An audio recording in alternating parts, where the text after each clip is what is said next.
Hi കൂട്ടുകാരെ, പുതിയൊരു വീഡിയോയിലേക്ക് എല്ലാ കൂട്ടുകാർക്കും സ്വാഗതം. ഇന്നത്തെ നമ്മുടെ വീഡിയോ കൊഴുക്കട്ട ഉണ്ടയാണ്. ഈ ഒരു ഉണ്ട ഉണ്ടാക്കിയെടുക്കുന്നത് വളരെ എളുപ്പത്തിലാണ്. അതും വളരെ പഞ്ഞി പോലെയാണ് നമുക്ക് കഴിക്കാൻ പറ്റുന്നത്. അപ്പോൾ കൊഴുക്കട്ട ഉണ്ട തയ്യാറാക്കിയെടുക്കുന്നത് എങ്ങനെയാണെന്ന് നമുക്ക് കാണാം. ഒരു പാത്രമെടുത്ത് അതിലേക്ക് 3 കപ്പ് അരിപ്പൊടി ചേർത്ത് കൊടുക്കാം. നൈസ് അരിപ്പൊടിയാണ് എടുത്തിരിക്കുന്നത്. തരിതരിപ്പുള്ള പൊടി എടുക്കരുത്. ഇനി നമുക്ക് ഇത് കുഴയ്ക്കാൻ വേണ്ട വെള്ളം തിളപ്പിച്ചെടുക്കാം. ഞാനിവിടെ മാവളന്ന കപ്പിൽ 3 കപ്പ് വെള്ളമാണ് വച്ചിരിക്കുന്നത്. 1/4 സ്പൂൺ ഉപ്പും ചേർത്ത് തിളച്ച് വരുന്നതുവരെ വെയിറ്റ് ചെയ്യാം. വെള്ളമൊക്കെ ഇവിടെ നല്ലതുപോലെ തിളച്ച് വന്നിട്ടുണ്ട്. നമുക്കിനി ഈ വെള്ളം മാവിലേക്ക് ചേർത്ത് കൊടുക്കാം. കുറച്ചായി മാവിൽ ചേർത്ത് കൊടുത്ത് മാവ് നല്ലപോലെ കുഴച്ചെടുക്കാം. ഞാനിവിടെ മാവളന്ന കപ്പിലാണ് വെള്ളമെടുത്തത്. കറക്റ്റ് അളവായിരുന്നു എനിക്ക് കുഴച്ചെടുക്കാനായിട്ട്. നിങ്ങളും മാവളക്കുന്ന അതേ അളവിലാണ് വെള്ളം വയ്ക്കുന്നതെങ്കിൽ കുഴച്ചെടുക്കാനായിട്ട് അത്രയും വെള്ളം മതിയാകും. നല്ലതുപോലെ തന്നെ മാവ് കുഴച്ചെടുക്കാം. നമ്മൾ ഇടിയപ്പത്തിനൊക്കെ കുഴയ്ക്കുന്ന ആ ഒരു പരുവത്തിന് വേണം കുഴച്ചെടുക്കാനായിട്ട്. മാവ് നല്ലതുപോലെ ഇവിടെ കുഴഞ്ഞു വന്നിട്ടുണ്ട്. ഇനി തണുക്കാനായിട്ട് മാറ്റി വയ്ക്കാം. തണുത്തതിന് ശേഷം കൈവച്ച് ഒന്നുകൂടി നമുക്ക് നന്നായി കുഴച്ചെടുക്കാം. അപ്പോഴേക്കും നമുക്ക് ഇതിന് വേണ്ട ഫില്ലിങ് തയ്യാറാക്കാം. ഒരു പാത്രം അടുപ്പത്ത് വെച്ച് 1/2 കപ്പ് ശർക്കര ചേർത്ത് കൊടുക്കാം. ഞാനിവിടെ ശർക്കര പൊടിയാണ് ചേർത്ത് കൊടുത്തത്. കൂടെ തന്നെ അതിലേക്ക് 1/2 ഗ്ലാസ് വെള്ളം കൂടെ ചേർത്ത് കൊടുക്കാം. നല്ലതുപോലെ മിക്സ് ചെയ്ത് കൊടുക്കാം. കൂടെ തന്നെ പൊടിപ്പൊടിയായി തിരകിയ തേങ്ങ ചേർത്ത് കൊടുക്കാം. ഞാനിവിടെ അരമുറി തേങ്ങ ചേർത്ത് കൊടുക്കുന്നുണ്ട്. കൂടെ തന്നെ 4 ഏലക്ക ചതച്ചതും ചേർത്ത് കൊടുക്കാം. നല്ലതുപോലെ തന്നെ ഇളക്കി കൊടുക്കാം. ഇതിലുള്ള വെള്ളമെല്ലാം നല്ലതുപോലെ വറ്റിക്കിട്ടണം.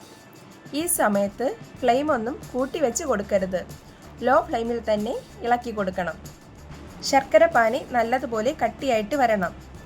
നമ്മുടെ ഫില്ലിംഗ് ഒക്കെ ഏകദേശം ഒന്ന് കട്ടിയായിട്ട് ഇവിടെ വന്നിട്ടുണ്ട്.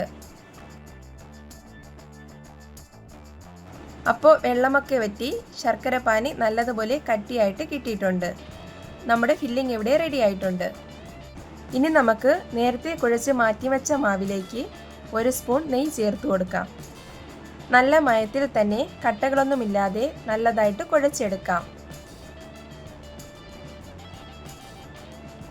ഇവിടെ ഇപ്പോൾ നല്ല സോഫ്റ്റ് ആയിട്ട് തന്നെ മാവ് കുഴച്ച് എടുത്തിട്ടുണ്ട്. കാണുമ്പോൾ തന്നെ മനസ്സിലാകും. ഇനി നമ്മുടെ കൈ നനച്ചിട്ട് ഇതുപോലെ ഉരുളകളാക്കി ഉരുട്ടിയെടുക്കാം. കയ്യിൽ ഒട്ടിപ്പിടിച്ചാൽ കൈ നനച്ചിട്ട് ഉരുട്ടിയെടുത്താൽ മതി.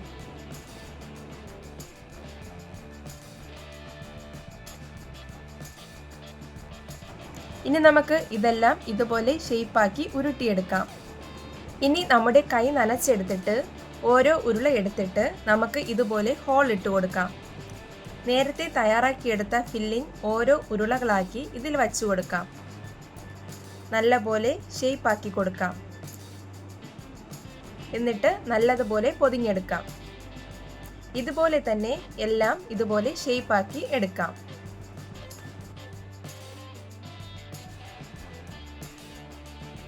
ഇവിടെ ഇപ്പോൾ എല്ലാത്തിലും ഫില്ലിംഗ് വെച്ച് എല്ലാം ഉരുട്ടി എടുത്തിട്ടുണ്ട്.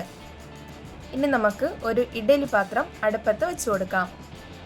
ഇഡ്ഡലി പാത്രത്തിൽ വേകാൻ ആവശ്യത്തിന് വെള്ളം വയ്ക്കാം. കൂടെ തന്നെ ഒരു തട്ടും കൂടെ വെച്ച് കൊടുക്കാം. അതിലേക്ക് നമ്മൾ നേരത്തെ ഉരുട്ടിയെടുത്ത ഉണ്ടകൾ ഇതിലേക്ക് വച്ചു കൊടുക്കാം. എല്ലാ ഉണ്ടകളും വച്ചു കൊടുത്ത് അടച്ചു വെച്ച് ഒരു 10 മിനിറ്റ് നമുക്ക് ആവിയിൽ വേവിച്ചെടുക്കാം. അപ്പോൾ നമ്മുടെ ഉണ്ട വേകാൻ വെച്ചിട്ട് 10 മിനിറ്റ് ആയിട്ടുണ്ട്. അങ്ങനെ നമ്മുടെ ഉണ്ടയൊക്കെ ഇവിടെ റെഡി ആയിട്ടുണ്ട്. നല്ലതുപോലെ തന്നെ വെന്ത് വന്നിട്ടുണ്ട്. ഇനി നമുക്ക് ചെറുതായിട്ടൊന്ന് തണുത്ത ശേഷം നമുക്ക് വേറൊരു പാത്രത്തിലേക്ക് മാറ്റാം. അങ്ങനെ നമ്മുടെ കൊഴുക്കട്ട ഇവിടെ റെഡി ആയിട്ടുണ്ട്. വളരെ ഈസിയും ടേസ്റ്റുമാണ് ഈ ഉണ്ടയ്ക്ക്. വായിലിട്ടാൽ തന്നെ അലിഞ്ഞു പോകുന്ന തരത്തിലുള്ള നല്ല സോഫ്റ്റ് ഉണ്ടയാണ്. അപ്പോൾ തീർച്ചയായും നിങ്ങൾ ഉണ്ടാക്കി നോക്കിയിട്ട് നിങ്ങളുടെ അഭിപ്രായങ്ങൾ കമൻ്റായിട്ട് അറിയിക്കാൻ മറക്കല്ലേ കൂട്ടുകാരെ. ആദ്യമായിട്ട് കാണുന്ന കൂട്ടുകാർ ചാനലൊന്ന് സബ്സ്ക്രൈബ് ചെയ്ത് സപ്പോർട്ട് ചെയ്യണേ. നിങ്ങളുടെ അഭിപ്രായങ്ങൾ കമൻ്റായിട്ട് അറിയിക്കാൻ മറക്കല്ലേ. അപ്പോൾ പുതിയൊരു വീഡിയോയുമായി കാണുന്നതുവരെ എല്ലാ കൂട്ടുകാർക്കും ബൈ. Thanks for watching.